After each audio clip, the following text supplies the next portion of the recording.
Let's go thrifting! Shoutout kay Rockeler.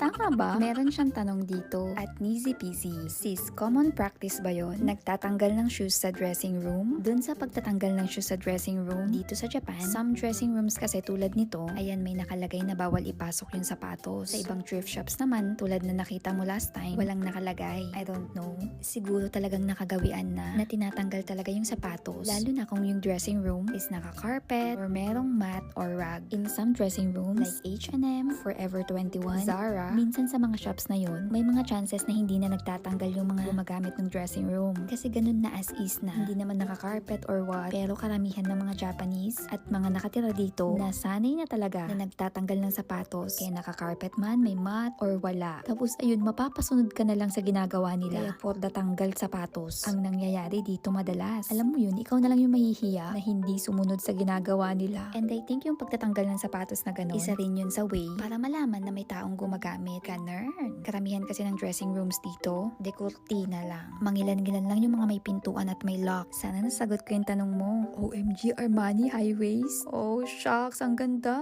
At may nakita pa nga akong kasya sa akin na Dickies. High waist, bago pa. Uy, in fairness, hindi pa siya nagamit. May nakita akong ganito, ang ganda no? Bet ko yung kulay. Used na naman nakalagay pero hindi pa naman gamit. That's it! Don't forget to like and follow. Bye!